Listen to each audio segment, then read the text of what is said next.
to introduce Dr. Clovia Hamilton. She's going to do a bit of an introduction of her background.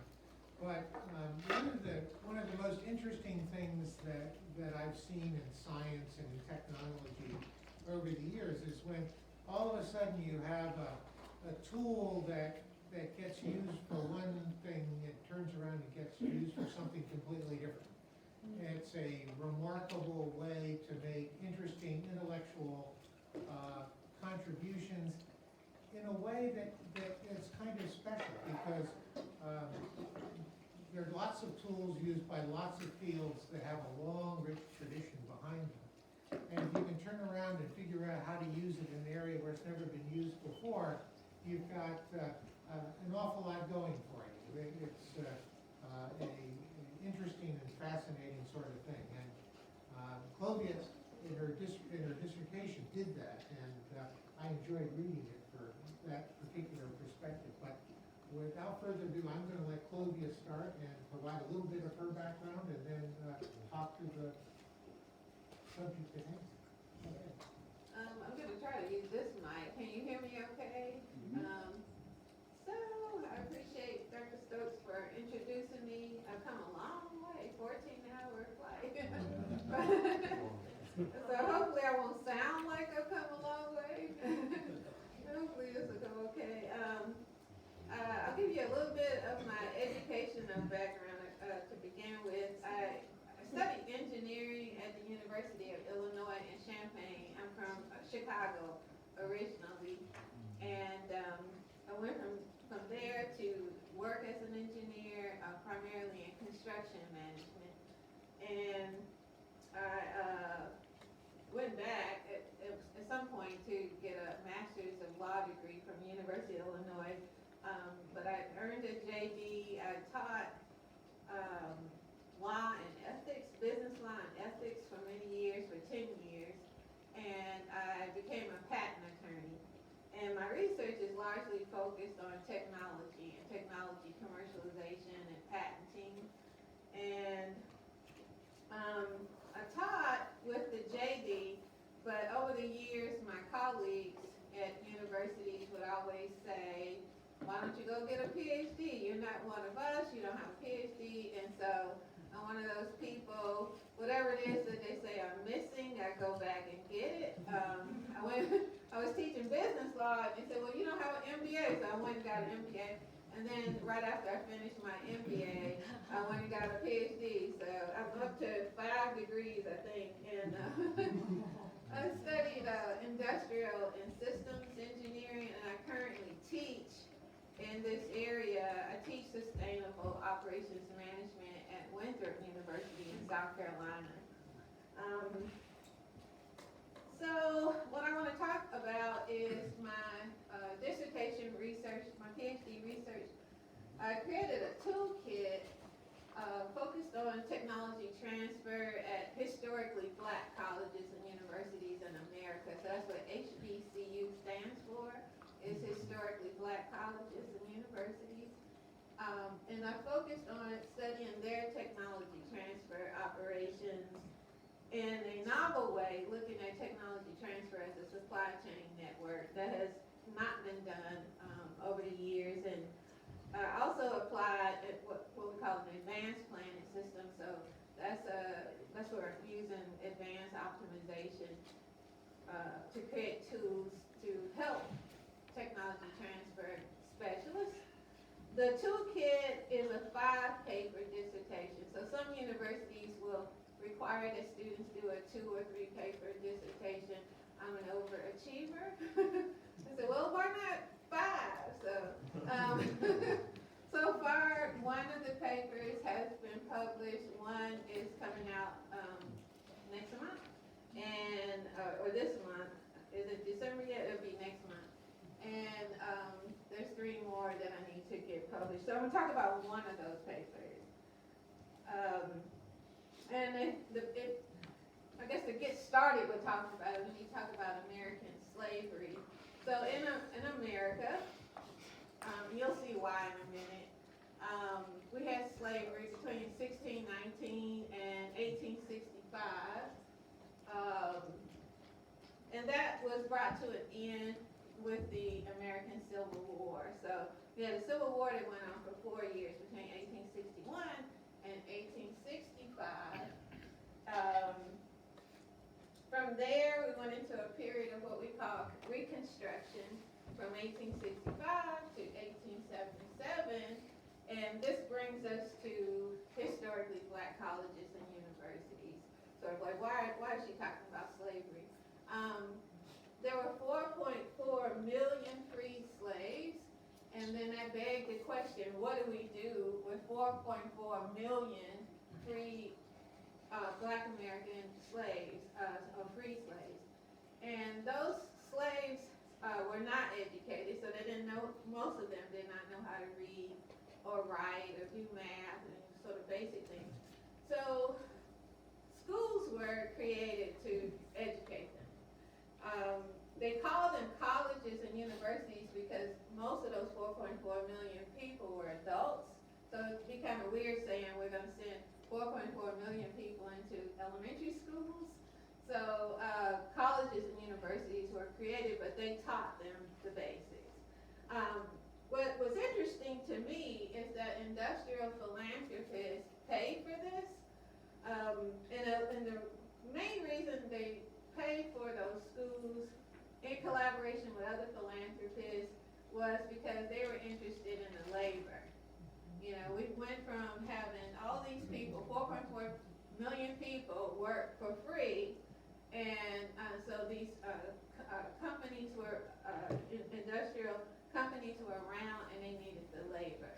And so to manage and monitor and control that labor, they wanted to manage and monitor and control the educational facilities. So we had investor George Peabody, textile tycoon John Slater, sewing machine tycoon Thomas White, and Rockefeller and Sears Roebuck's company was a department store in America, Julius Rosenwald. They all wanted to be able to get their hands on labor and under the guise of, you know, well, we're going to help to educate all these folks. So that brought us to historically black colleges and universities. They've been around a very long time. There's about 100 of them, but they're woefully behind what we call PWIs, the predominantly white institutions, in terms of technology transfer. Even though they've been around, in many cases, longer than some of our predominantly white institutions. When I say white, I'm talking about white, Caucasian Americans. They're woefully behind in technology transfer. So what I did in my dissertation research is I looked at the theoretical framework of J. Barney, the resource-based view. And what that view teaches is that if institutions focused on their resources that are not easy to imitate, not easy to substitute, that will give that institution competitive advantage. And so some of the resources that fit that profile are patents, of course, and there's other resources, there's labor, financing, and whatnot. So looking at historically black colleges and looking at technology transfer from that resource-based view was important. And then also I applied the social comparison theory, and this was developed by Leon Festinger up here at the top. He is was a psychologist, and he created the social comparison theory, which was when you have a group of people or individual who is not performing as well as others, then they can improve their performance if they compare themselves socially to the organizations that are doing better. And then lastly, looking at technology transfer as a supply chain network, which had not been done before. That was the theory of distribution management by J. Forrester comes into play. So here's a nice little illustration. If you can picture the small fish as being in historically black colleges and the large fish being in predominantly white institutions. applying primarily, I'll talk about the social comparison theory and how that was used in this research. So there are 3 lessons in the social comparison theory that were very important in applying the theory. One is that when you pick the larger fish to compare, for the smaller fish to compare themselves to, there needs to be some similarity in ability and in physical proximity and geographic proximity. So I won't read through all of this. You can read that yourself. The second one is that, again, the close physical proximity is important. That was backed up by studies by Greenberg and Souls and Wheeler. And any comparison needs to be made using variables that can be objectively measurable. So that's where the resource-based view is focusing on specific resources that can be objectively measured is important. So we have 24 doctoral historically black colleges in America, and I focused on those because those schools have PhD programs. So I did not look at all 100. I wanted to focus on the ones that have the capability and the ability to do research that will result in patents and their future activity and technology transfer. Right now, maybe just a handful of these schools are actively involved in tech transfer. In America, there is a trade association called AUTUM, the American, I should know what it stands for, Association of University Tech Managers, and only one school had been active in the past, and that's Florida A&M University, which is kind of sad given how long these schools have been around. I mean, they've been around since 1865. So I picked 9 non-HBCUs or PWIs, the predominantly white institutions, that those 24 schools could compare themselves to based on physical proximity, based on geographic location at the state level in the United States, and then also based on ability. So I looked at their faculty compared to the historically black colleges. Also looked at their student enrollments and size and that kind of thing, what their capabilities are. So we know who our big fish are, we know who our little fish are, and the next thing was the development of a toolkit to come up with tools that they can make use of. So far, the job scheduling tool is coming out, and then this tool that I'm sharing with you today has been published, so I'll talk to you about that. This is the use of linear programming optimization for the historically black colleges. So I'll talk about creating this budget resource planning tool using linear programming. And just a background of linear programming as a refresher for those of you who may not have looked at this in many, many years. We get introduced to linear programming or linear inequalities and linear equations in middle school and high school. So what we're dealing with is an objective function here. We can maximize some objective. It could be to maximize profit. In the case of technology transfer, we would be trying to maximize licensing revenue, subject to some constraints. So this is just an example of linear inequality. And we can graph the constraints, and the name of the game is to look at these vertices, the values A, comma, B at each vertex, and plug it into our objective function to figure out what would be the maximum value. So it's sort of refresher for you. In linear programming, we put this on steroids, and we can look at complex polygons in several different dimensions. And so I'll give you a little bit of background on that. This is just another example where we can figure out these values at these vertices, plug those values into our objective function, and here we plug those values in. So we got 0, 0, value 0, 16 up here.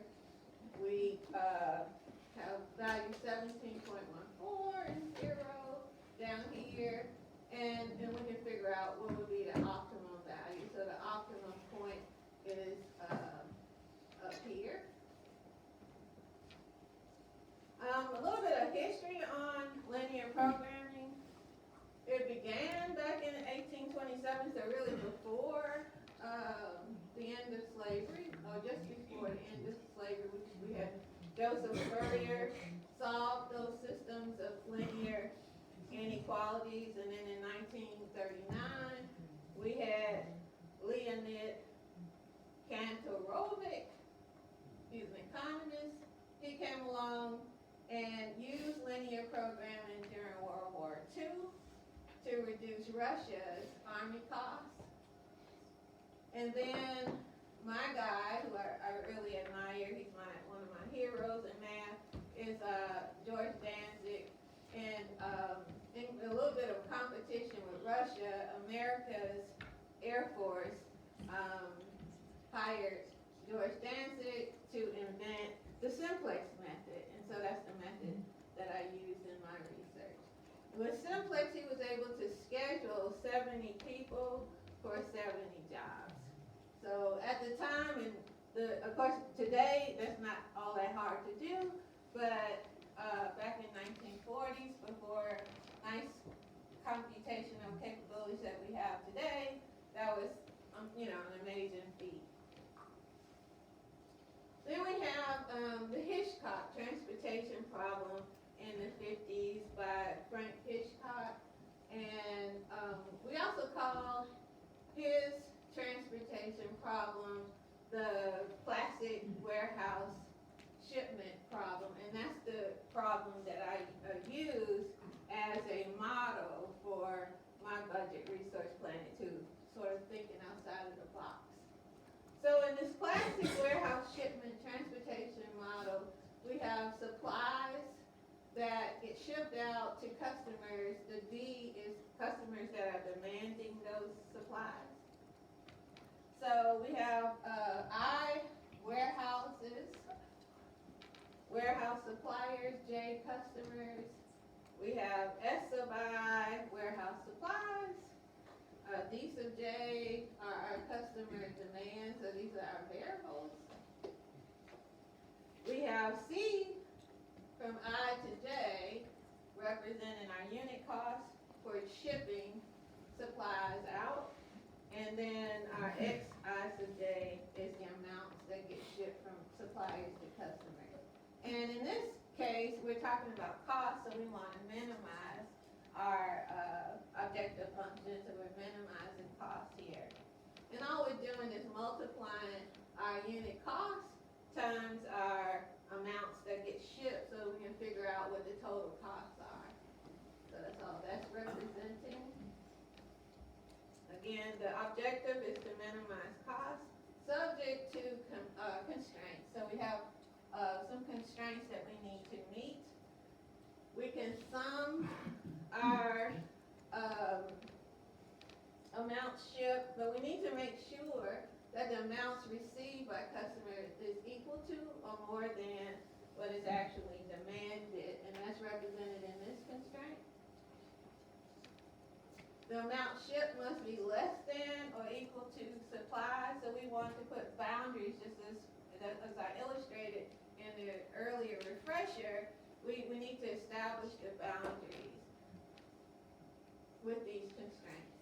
And then we also want to make the unconstrained variables non-negative, because we can't ship a negative amount of supplies, right?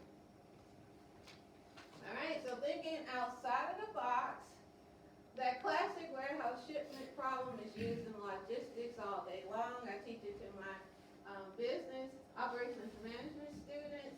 But what I wanted to show is that we can use models like that in the financing world or in the budget resource planning world as well. The first thing I needed to do, though, was to set up technology transfer as a supply chain network in terms of its modeling or its framework. So in a classic supply chain, you would have raw materials being turned into products. Those products would go where? What's the next step in this classic supply chain?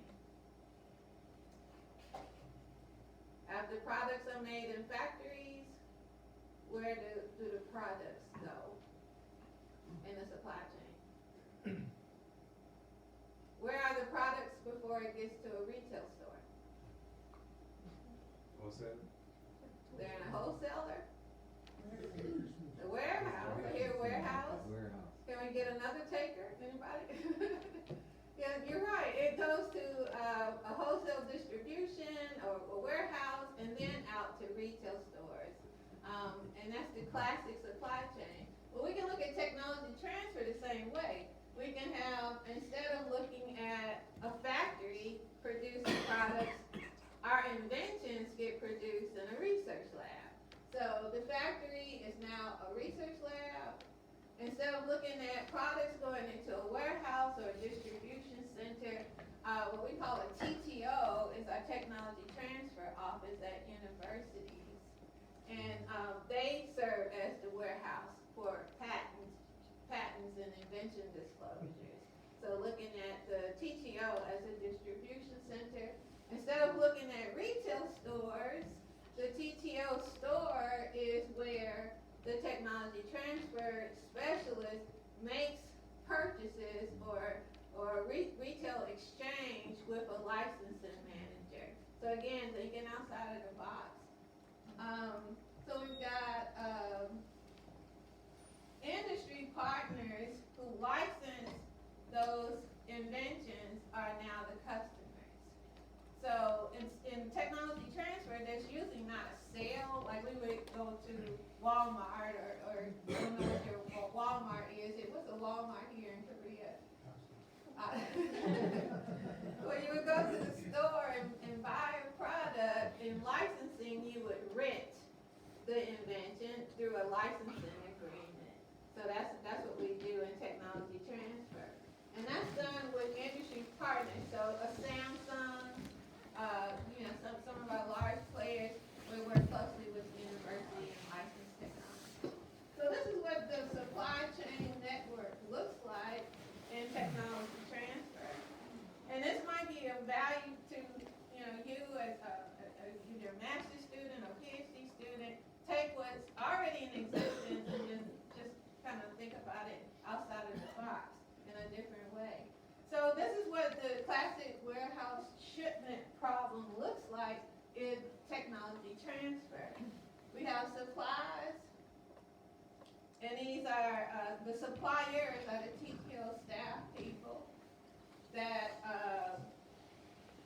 they have inventions, so those are their supplies. So inventions are the supplies, TTO staff persons are the suppliers, and then in terms of demand, we need to look at our corporate industry partners who might be interested in licensing the inventions from universities, and their interest represents that demand.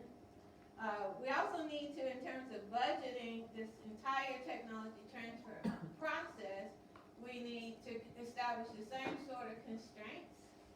So our X sub I(j) is now a licensing deal. Here, instead of minimizing costs, I want to maximize licensing revenues, so I can flip it. This first constraint, the total licensing deals need to be more than what the customer demands. The total suppliers do not exceed supplier capacity, and here here again, bear in mind that the supplies are inventions. And then each supplier would realistically not close more than 5 deals per year, and that's based on the literature. It's also based on the fact that I was in tech transfer for many, many years. But even if you have industry experience or experience in your area, you still need to look at the literature to see what's going on. We would also not likely license more than 2 patents to each customer. So this is what the model looks like in the classic warehouse shipment, using the classic warehouse shipment transportation system shipment model. So in the classic model, we got warehouses, we have customers, and we have costs. And we can set this up in Excel solver and solve to figure out total cost, what the, how to minimize our cost and what the total cost would be. And we can see how much product to ship out to customers and that kind of thing. And again, this is another, just a table listing the classic warehouse shipment model, results from Excel solver. And so in the technology transfer model that I was setting up, I had to look at comparing the historically black colleges to the non-historically black colleges and collect data. So Autumn, the Association of University Tech Managers, have a database that goes back many, many years. It's been around since the 80s, the 1980s. In America, the Bayh-Dole Act was passed to allow universities to retain revenues, licensing revenues that they earn. And that was a new law and regulation to help universities raise revenues. And so we have data going back to at least the 1980s.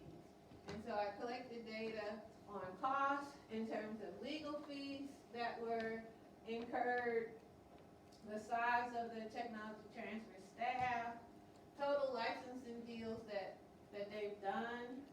And here, again, we're looking at the non-HBCUs because we want this data to be used and for the HBCUs to use to compare to the non-HBCUs. Also labor expenses and number of inventions. So I had to pull data from a number of different databases. For the number of inventions, I had to pull data from the Patent and Trademark Office database. For labor expenses, I got that data from the U.S. Department of Labor. So a number of different data sources, the Autumn Licensing Survey, the Department of Labor, and the U.S. Patent and Trademark Office. And I covered 5 years, I went back 5 years. And from that data, I was able to plug it in to the model. So that's what this looks like. When I ran this in Excel solver, it tells me how many TTO staff persons to line up in order to meet customer demand, the licensing partner's demand.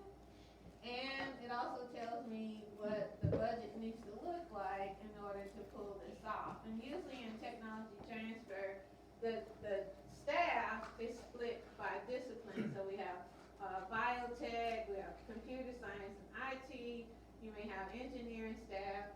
So that's what this result represents is, how many staff persons do the HBCUs need to have, and what kind of budget they need to have in order to play in this arena. The whole point of playing in this arena is that there's a number of universities that do very, very well in technology transfer. They make a lot of money. I come from one, University of Illinois. is where I graduated from, and also worked there as a tech transfer specialist. I managed their engineering patent portfolio. And I think the whole point of this research was to draw awareness to the HBCUs that in order for them to improve their performance and be successful in this arena, they need to understand the game, they need to understand what their counterparts, and make those social comparison what their counterparts are doing at the non-HBCUs. So this lets them know what the budget needs to look like and what their staffing needs to look like and the number of deals. So the upper matrix is the licensing cost. So it's the cost data to supply patent licenses from TTO staff, suppliers to customers. And then we have supplies of patents here. Down here in Excel Solver is where all the decisions get made. And we're running simplex method. So it's just a search algorithm, searching for those vertices in a complex polytope in order to figure out where that the maximum value or maximum objective function is. So in that search, if you were to do simplex by hand, it could take a couple of days. In Excel Solver, it takes 3 seconds. So, I love it. The supply column is the amount of stock patents managed by each PTO staff person, and the demand from each customer is depicted here. So again, our lower matrix is where the decisions get made in order, using the simplex method. All right. So this one was published initially. I presented this at a conference, the American Society of Engineering Managers, and it was published in their conference proceedings. I share this because anytime you get a conference paper, you should try to convert it into a journal article because journal articles are our currency. So I was able to convert this. It was picked up by IEEE Engineering Management Review and published in December of 2017. So, and that's that. Do you have any questions? So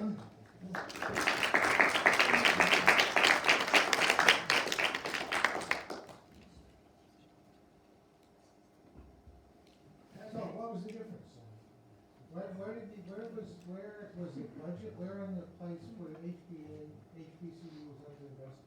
Well, they don't even, most of the HBCUs, all but FAMU, they don't have a budget at all. I think they're, back when I did the research a couple of years ago, I came out of my PhD program in 2016, so the last time I looked at the data was 2015, only 4 had tech transfer specialists on staff. If they had any type of inventions coming out, they would use consultants. So very few HBCUs even, had a tech transfer office, a formal office, formal staffing, and a budget. They would just kind of operate in, they still do, they operate in triage. So if one of their faculty members or graduate students invented something, they would just try to scramble together expertise to help them out. So the whole point of this is to lay the foundation to let them know what it would take in order for them to have a successful program that looks like their counterparts. Because I don't think, just based on interviews and being in this arena, going to conferences and talking to these folks, they do not have a handle on the resources. And so studying this from a resource-based view and looking at those resources and breaking those numbers down is I think very helpful for them to understand what they're up against. Yes? So there was 4 4 out of 24, is that right, that had a technology transfer office at 2015? Yes, Okay, okay. yeah. What were those for? Do you recall? There's FAMU, there's Howard University, there's, what would be the four? Is it Florida? That's FAMU, Okay. Florida A&M, and they're primarily pharmaceuticals. There's Howard. The other players are Morehouse. So the schools that are have a focus on health sciences and meds tend to be in this arena. So. Not Tuskegee? Tuskegee is a player, but the problem with Tuskegee is they don't reveal their data. They have a lot of private deals. So they don't have a tech transfer office. Their president and vice presidents have been closely involved in deals, and they don't reveal their deals. So Are there other situations like that that were inaccessible because there was no public data? there might be. I know about Tuskegee because I own my own consulting firm prior to working on my PhD, and they were one of my one of the universities that I worked with.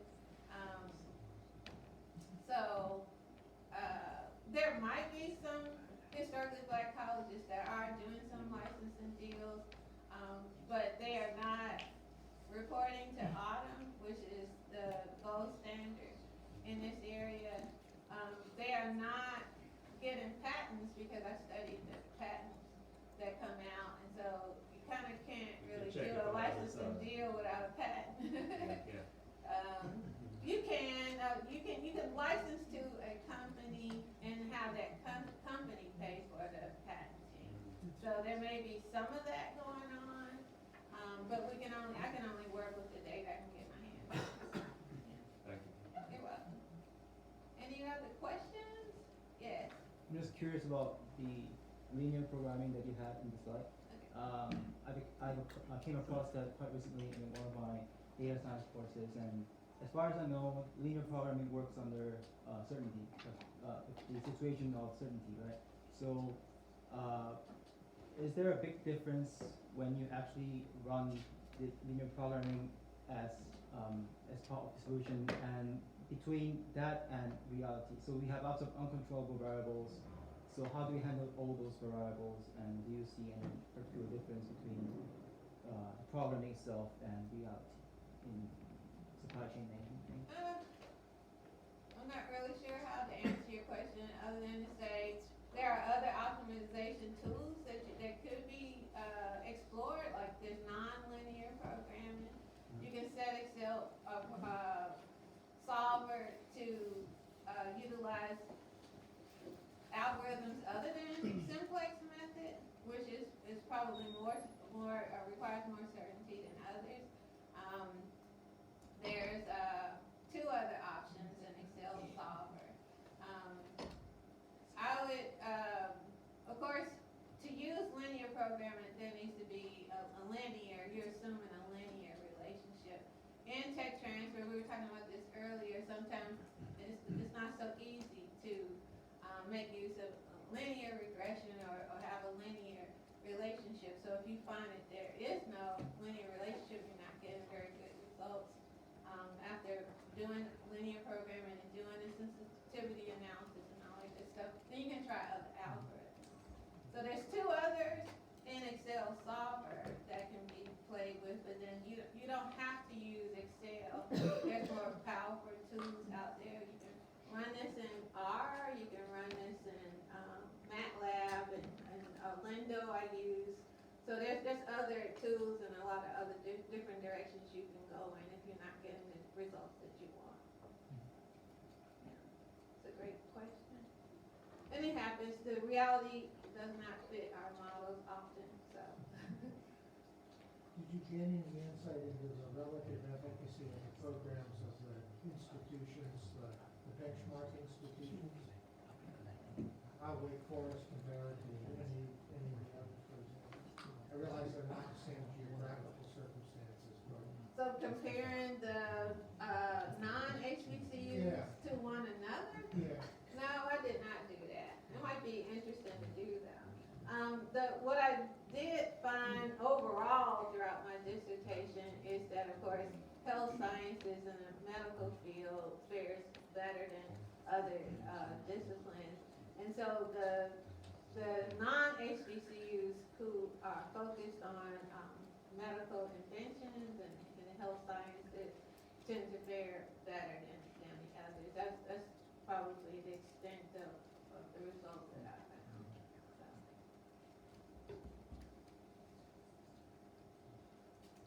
Any other questions? Yes. My name is Winthrop Chang and I'm majoring in TSM.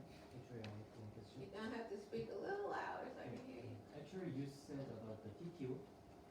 Okay. Yeah, TQ. Is there any TQ system in African countries? Are there TTOs in Africa?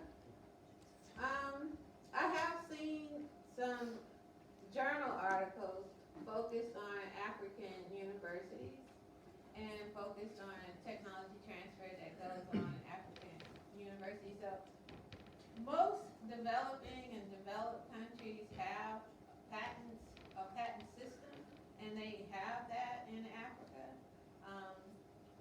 And if they have that, and if they have that activity going on, the data gets collected, and there are scholars that publish in that area.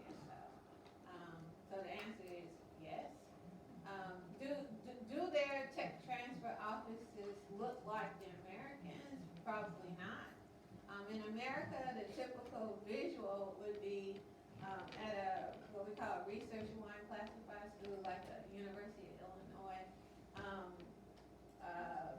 would be a fully staffed office. So there's an accountant, there's marketing people, there are specialists that manage the invention evaluation. So the evaluation, the process is that faculty members and graduate students would submit invention disclosures.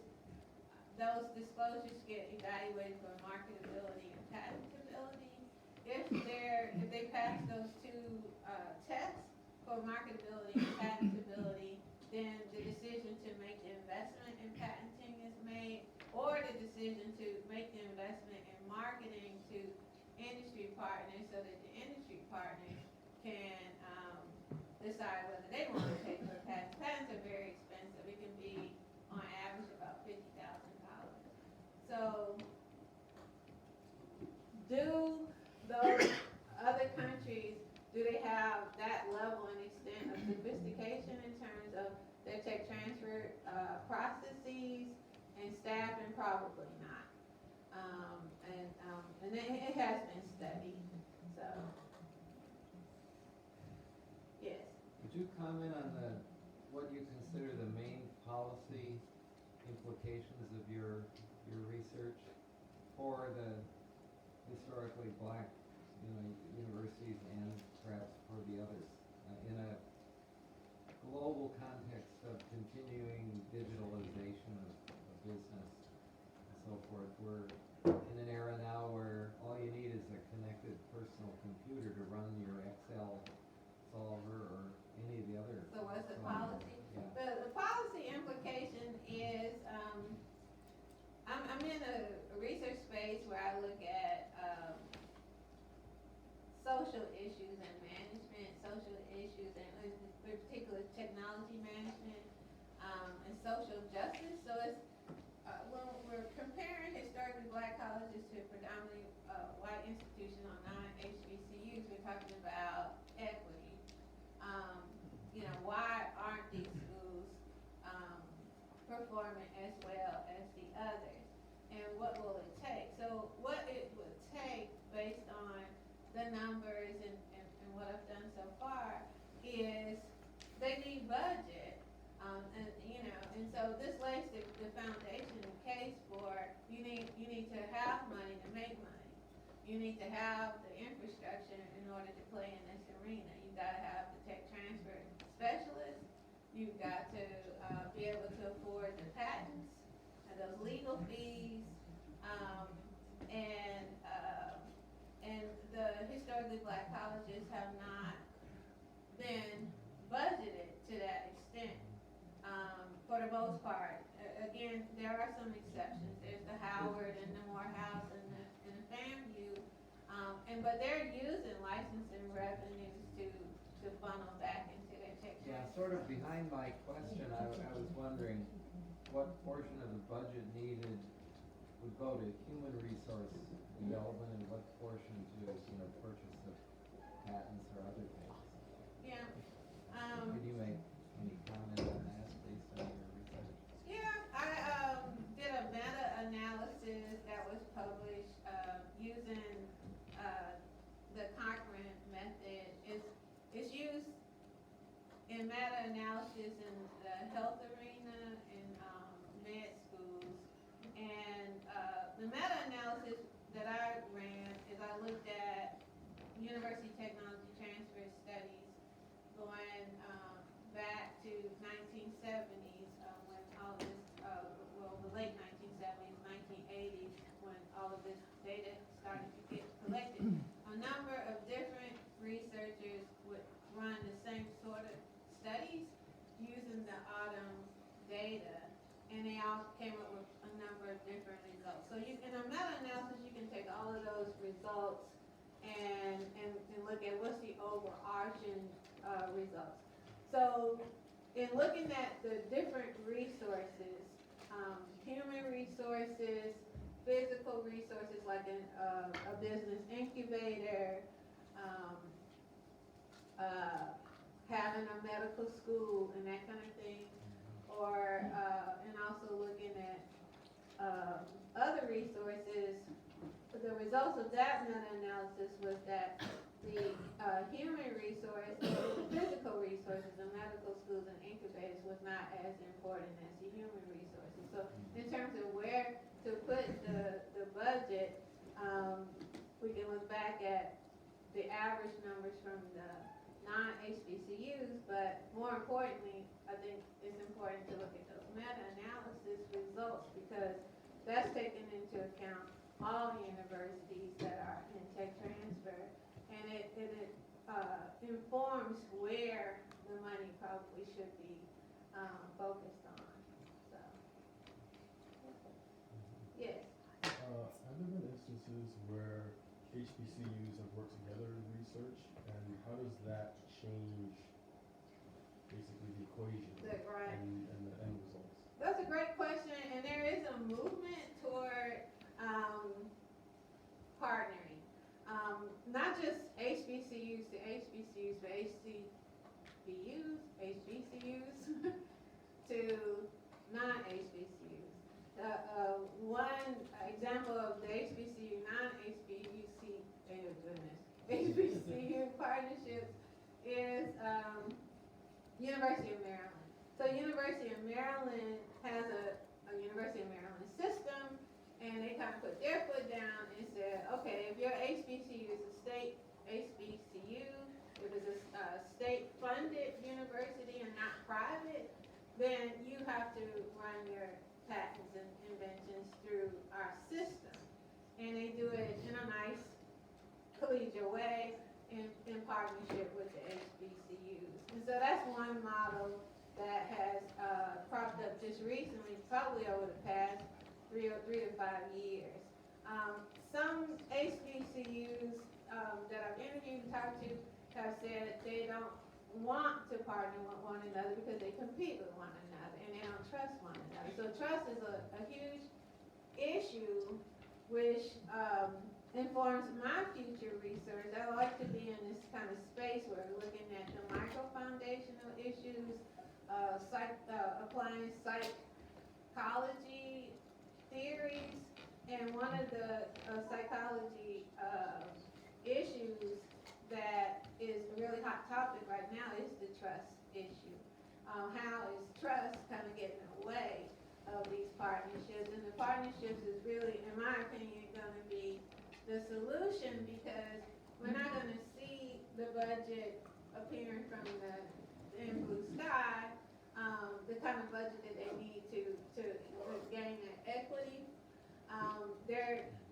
The university state systems aren't going to provide that money. The federal system isn't going to provide that money. So the key is to partner, but to forge those partnerships, we've got to